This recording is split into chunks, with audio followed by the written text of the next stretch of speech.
Hello guys, कैसे हैं आप। Welcome back to literature information. आज की इस वीडियो में हम डिस्कस करेंगे क्रिटिकल थ्योरी को, और क्रिटिकल थ्योरी के अंदर हम डिस्कस करेंगे मैक्स हॉकमायर को। सबसे पहले what is critical theory. Critical theory है क्या। क्रिटिकल थ्योरी को कहते हैं कि एम टू चेंज सोसाइटी। ये इनका मेन पर्पस होता है कि ह्यूमन इमांसिपेशन कैसे हासिल की जाए, ठीक है, यानी कि ह्यूमन फ्रीडम कैसे हासिल करनी है। ये जो स्टेटमेंट होती है इसको सपोर्ट भी करते हैं और इसको चैलेंज भी करते हैं। सिर्फ प्रॉब्लम नहीं देते बल्कि उसका सोल्यूशन भी देते हैं। और ये कहा जाता है कि क्रिटिकल थ्योरी को एक्सप्लेनेटरी होना चाहिए, प्रैक्टिकल होना चाहिए और नॉर्मेटिव होना चाहिए, ठीक है। मूव करते हैं आगे हम लोग।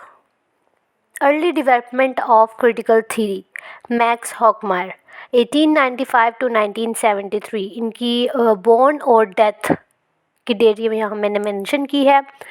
फिलोसोफर थे, सोशियोलॉजिस्ट थे, डुअल स्टेटस था इनका, जियो एंड मार्क्सिस्ट। अब यानी कि ये जियो भी था और मार्क्सिस्ट भी था। और हमें पता है कि ज्यूज़ के साथ क्या हुआ था, उनको एग्जाइल कर दिया गया था नाजीज़ ने, और हॉकमायर के साथ भी यही हुआ था। Exiled when Nazi came to power, lived in United States until World War II end. Developed philosophical works, his works greatly influenced by the events he experienced, especially the oppressive state Nazis created. अब जब Hitler की हुकूमत थी उसके दौर में क्या होता था, लोगों के साथ क्या हो रहा था कि नाजीज़ ने ज्यूज़ के साथ जो जो किया, हॉकमायर का काम उसके इर्द गिर्द घूमता नज़र आता है हमें, ठीक है। Criticize the system installed in the Soviet Union and reread Marxism theory. Soviet union में जो सिस्टम इंस्टॉल हो रहा था इसको इसने क्रिटिसाइज़ किया और मार्क्सिज्म की थ्योरी को रीरीड किया इसने, ठीक है। नेक्स्ट मूव करते हैं। Critical theory. First experience of critical theory was given in his work published in 1937, traditional theory and critical theory. जो क्रिटिकल थ्योरी है फर्स्ट अपीयर हुई थी इसके वर्क के अंदर, जो कि पब्लिश हुआ 1937 में। और वो वर्क कौन सा था, traditional theory and critical theory, ठीक है। ये थ्योरी फिलोसफिकल प्रोडक्शन थी फ्रैंकफर्ट स्कूल की और इन्फ्लुएंस थी मार्क्सिज्म से, ठीक है, मार्क्सिस्ट इन्फ्लुएंस। ये वो मार्क्सिज्म है जिसको इन्होंने अनऑर्थोडॉक्स भी किया, पहले वाला नहीं था, इन लोगों ने चेंजेस की थी, इसके अंदर वेरिएशंस लेकर आए थे। जो मार्क्स की थॉट्स थी, जो उसकी टीचिंग्स थी, उसमें ये लोग वेरिएशंस लेकर आए थे, चेंज लेकर आए थे, ठीक है। और इनका मेन ऑब्जेक्टिव क्या था, to help to improve world. और ये तब हो सकता है कि लोग जिस धोखे में हैं, जिस फरेब में हैं, उसको जाने, तब इम्प्रूव होगी उनकी सिचुएशंस और दुनिया की भी। अब इसके लिए ज़रूरी क्या है, for this it's important to discover the social origins of knowledge and ultimately to achieve the emancipation of human beings. Emancipation का मतलब होता है फ्रीडम। ये वो थ्योरी थी जिसने चेंज कर दिया ट्रेडिशनल अप्रोच को, जो थॉट को अलग और सब्जेक्ट को अलग समझेंगी, ठीक है। Traditional theory versus critical theory. Hockmeyer argues that knowledge not only reproduces the objective data of reality, but it's fundamental to its formation. जो मार्क्स प्रपोज कर रहा था ना, उसको ये लोग प्रेजेंट सिचुएशन के मुताबिक अपडेट करने की कोशिश कर रहे थे। अब ये लोग क्या कहते हैं कि हॉकमायर क्या कहता है कि नॉलेज जो है ना सिर्फ ऑब्जेक्टिव रियलिटी है। ऑब्जेक्टिव रियलिटी मतलब कि सिर्फ आपने अपनी पर्सनल थिंकिंग से नहीं सोचना, जो आपकी पर्सनल थिंकिंग है वो यहाँ मैटर नहीं कर रही, ठीक है। ये नॉलेज ही है जो रिप्रोड्यूस कर सकता है, ठीक है। His critical theory does not separate the subject who contemplates the reality of it, but points out both are totally related. यानी कि सब्जेक्ट आप हैं जो कंटेम्पलेट कर रहे हैं। कंटेम्पलेट का मतलब थिंक कर रहे हैं, सोच रहे हैं कि रियलिटी क्या है और रियलिटी को क्या होना चाहिए, ठीक है। इसकी थ्योरी में आप अलग नहीं होते अपनी थॉट से, आप उसका हिस्सा होते हैं, सही है। Faced with positivism. अब ये मुख्तलिफ ट्रेडिशनल थ्योरीज़ हैं, इनको सामना करना पड़ा जब इन लोगों ने रियलिटी को स्टडी किया। तो जब इन लोगों ने रियलिटी को स्टडी किया तो बहुत सारे स्फीयर होते हैं रियलिटी को स्टडी करते हुए, बहुत ज़्यादा फ़िलासफ़ीज़ होती हैं, स्टडी करना होता है जिनको इन लोगों ने। तो उन्होंने इस रियलिटी के स्फीयर को स्टडी किया, उनका सामना किससे हुआ, पॉजिटिविज़म की थ्योरी से, पॉजिटिव सिस्टम की थ्योरी से जब इनका सामना हुआ तो जब हॉकमायर यूएस में थे यानी कि यूनाइटेड स्टेट में थे, तो वो रिसर्च कर रहे थे और ऑब्ज़र्व कर रहे थे नाज़ीज़ को, ठीक है। उनका जो क्योंकि वो काम है उन्हीं के इर्द गिर्द घूम रहा होता है, ठीक है। तो उन्होंने रिसर्च की और रॉकफेलर फाउंडेशन के साथ मिलकर इन्होंने कंसेप्ट ऑफ विजन दी, ठीक है। वो क्या कहते हैं कि for Horkheimer companies and institutions adopt an empirical point of view that does not pay attention to social issues focusing only on consumptions. यानी कि वो लोग इंस्टीट्यूशंस एंड कंपनीज जो हैं वो लोग सोशल इश्यूज़ पर तवज्जो नहीं देते, सिर्फ फोकस करते हैं just focusing only on consumption. सिर्फ वो लोग यानी कि जो लोग कर रहे हैं वो लोग सिर्फ वो देखते हैं, उसके पीछे रीज़न क्या है, वो ऐसा क्यों कर रहे हैं, ये सब कुछ वो नहीं देखते, ठीक है। वो ये नहीं देखते कि इसके पीछे रीज़न क्या है, किस वजह से ये सब कुछ हो रहा है।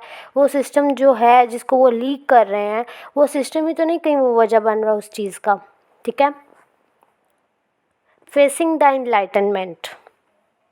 इनलाइटनमेंट की जो थ्योरी है जब इन लोगों ने फेस किया तो इस थ्योरी में वो क्या कहता है कि this movement cause the human being to face differences in a negative way provoking conflicts. यानी कि इंसानों के अंदर नेगेटिव वे में कन्फ्लिक्ट्स तो होते ही हैं, ठीक है।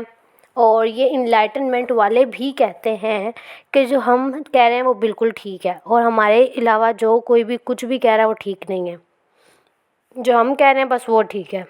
और जब आप ये कहेंगे कि जी हमारे अलावा और कोई ठीक नहीं है तो फिर तो लड़ाइयाँ होंगी, इख्तिलाफ़ की गुंजाइश उनके पास भी नहीं होती। ये लोग कहते हैं जो हम कह रहे हैं ना बस वो ठीक है, ठीक है।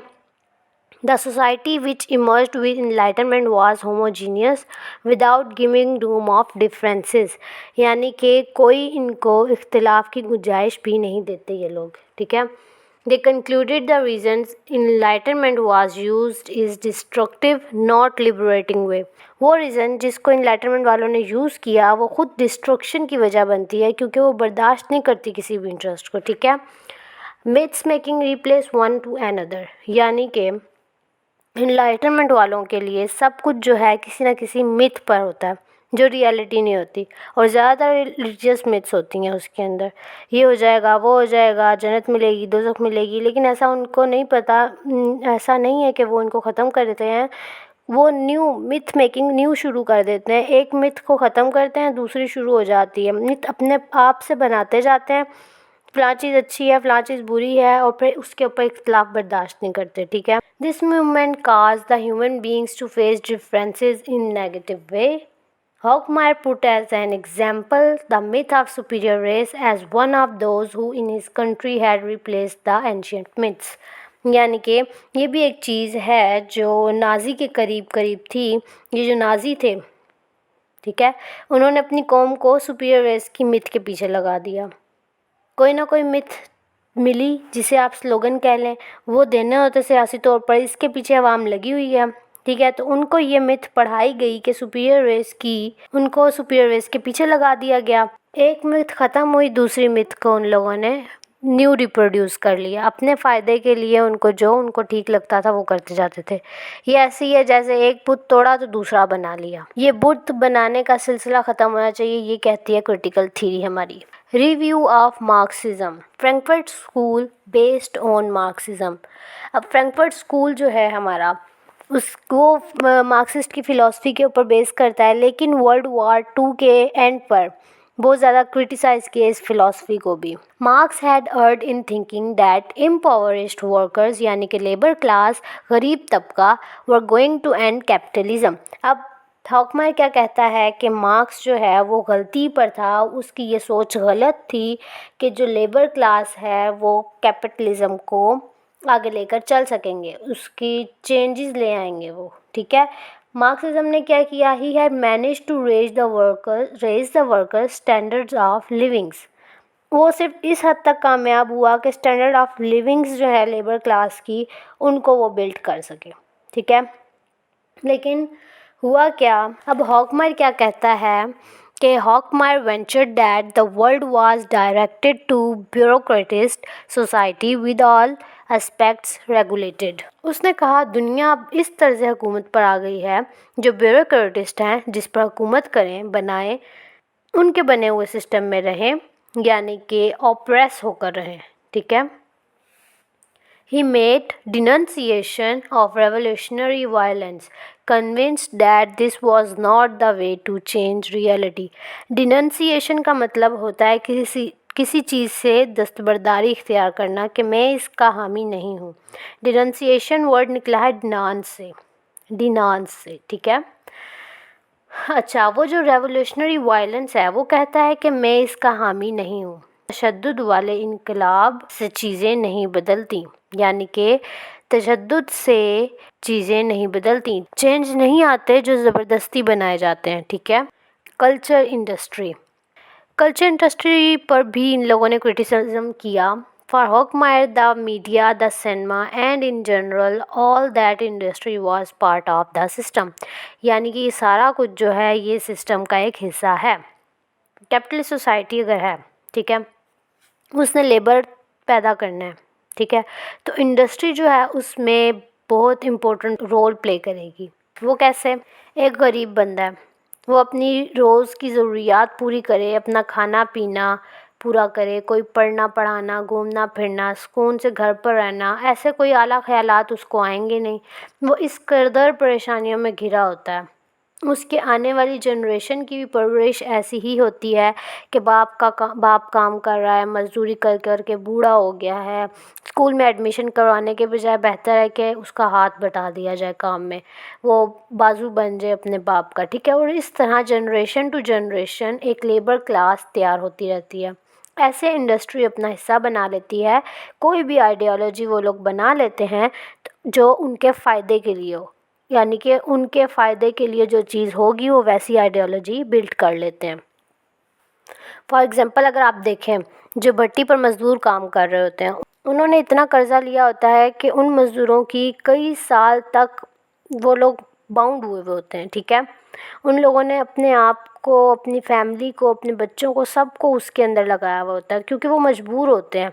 बाज़ औक़ात उनके बच्चे काम करते हैं, सारी सारी उम्र काम करते रहते हैं और भी काफ़ी ज़्यादा थ्रेट्स होते हैं इसके अंदर, ठीक है। तो उनके सर के ऊपर कर्ज़ा इतना होता है, उनकी पूरी उम्र लग जाती है इसी चीज़ के अंदर। तो वो क्या कहते हैं, in fact it was a fundamental tool so that nothing changed since it issued messages that reaffirmed the benefits of the current social order.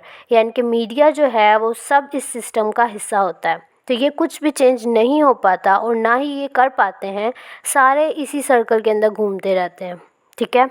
Overview ले लें। Horkheimer described a theory to liberate human beings from the circumstances that enslave them.